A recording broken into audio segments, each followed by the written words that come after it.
Oi gente, bom dia, boa tarde, boa noite. Hoje a nossa aula vai ser sobre membrana plasmática, parte 1, e nós falaremos um pouco da composição da membrana plasmática. Então, bora começar!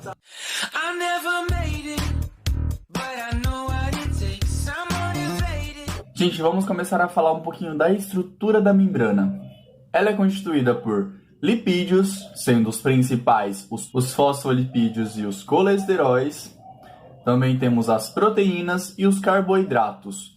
Dentro dos carboidratos, nós temos os açúcares, que estão aderidos às proteínas, e aos lipídios, que são as glicoproteínas e os glicolipídios. Estes açúcares juntos, eles detêm a função de reconhecimento celular e de proteção celular. Eles é que formam o glicocálice, que vão revestir a superfície da membrana com a função de proteger e de reconhecimento. Por exemplo, as células sanguíneas, elas detêm açúcares diferentes na sua superfície celular. E estes açúcares vai determinar se o tipo é A, se o tipo é B, se o tipo é O. No caso do O, ele não tem a presença desses açúcares na superfície celular. Agora nós vamos falar um pouquinho da função da membrana plasmática, a qual tem importante função de permeabilidade seletiva. Vocês já ouviram muito falar nisso, né? Mas o que é permeabilidade seletiva? Sim, é controlar a entrada e a saída de algumas substâncias pela membrana plasmática, mas no caso ela vai escolher, ou seja, não vai ser qualquer coisa que vai passar pela membrana plasmática e nem sair da membrana plasmática. Essas substâncias, elas são escolhidas, ou seja, a quantidade de água que vai entrar, a quantidade de água que vai sair, a quantidade de íons que vai entrar, a quantidade de íons que vai sair, a quantidade de moléculas que vão entrar, a quantidade de moléculas que vão sair. Então, tudo isso é controlado pela membrana plasmática. Esta é a função muito importante dela. E também ela tem a função de transporte de substâncias pela membrana, ou seja, ela tem essa função de entrada e saída dessas substâncias. E também o revestimento celular, ou seja, ela vai separar os meios intra e extracelular. A composição que eu tenho dentro da célula é diferente da composição que eu tenho fora da célula. Agora nós vamos falar um pouquinho das características comuns a todos os seres vivos. Quando eu falo características comuns a todos os seres vivos, eu estou dizendo que todo ser vivo detém uma membrana plasmática envolvendo os seus conteúdos celulares.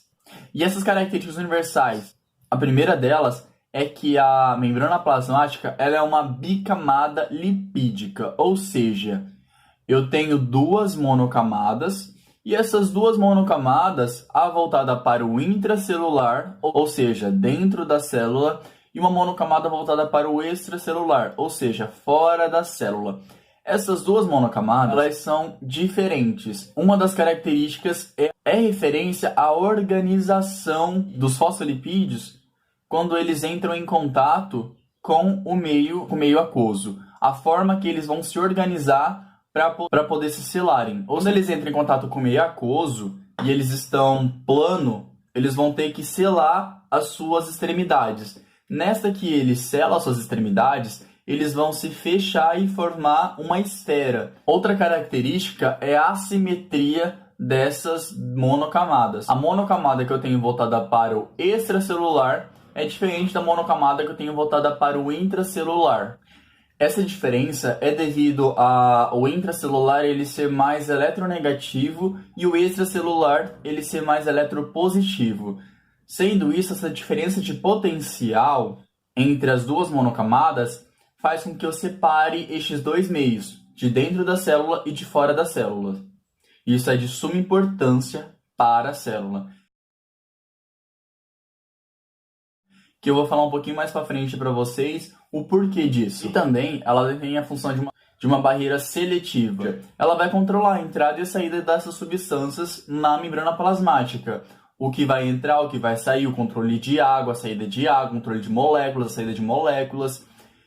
Então vai ter sempre esse controle de substâncias, essa entrada e essa saída da célula. E também outra característica comum é que na membrana plasmática, todas elas detêm proteínas transmembrânicas. Por quê? É para ocorrer a passagem de moléculas hidrofílicas, que a bicamada lipídica ela não vai permitir a passagem dessas moléculas hidrofílicas, só vão permitir a passagem de moléculas hidrofóbicas. As proteínas transmembrânicas, ela tem a função de deixar que essas moléculas hidrofílicas passem por meio da bicamada lipídica sem contato diretamente com as bicamadas. Só vai ter o contato com a proteína. Outra característica também é que toda a membrana também ela vai ser fluida, ou seja, quanto maior a fluidez, maior a passagem de substâncias, quanto menor a fluidez, menor a passagem de substâncias. Então essa fluidez é de suma importância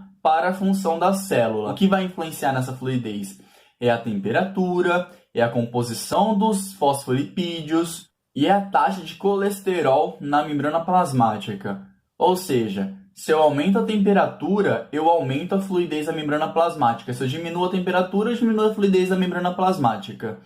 Em relação à composição, eu vou entrar naquele quesito de saturação e insaturação. Quando eu tenho as pernas de ácidos graxos dos fosfolipídios saturadas, ou seja, juntinhas, eu vou ter uma menor fluidez da membrana plasmática. Quando eu tenho a perninha dos ácidos graxos insaturada, ou seja, eu tenho uma dupla ligação, eu vou ter uma separação entre um fosfolipídio do outro. Se eu aumento a distância entre um fosfolipídio do outro, eu vou aumentar a fluidez da membrana plasmática. Vou facilitar a entrada e a saída de substâncias pela bicamada lipídica.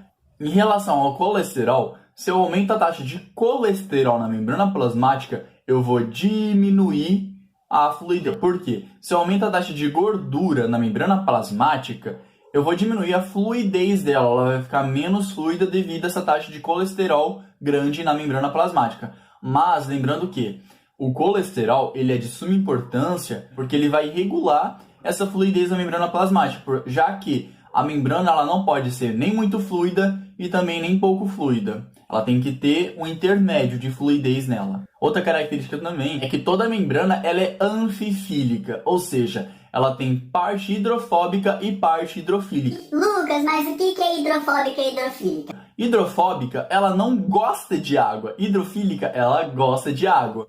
Então, gente, a nossa aula acabou por aqui, mas não se esqueçam de deixar o like de vocês, dar o curtir, qualquer dúvida ou sugestão, deixa aqui nos comentários. E só lembrando vocês que esta aula tem continuação na próxima, tá? Que vai ser a membrana plasmática parte 2. Então não se esqueçam de dar continuidade neste vídeo e eu aguardo vocês lá. Então um beijão!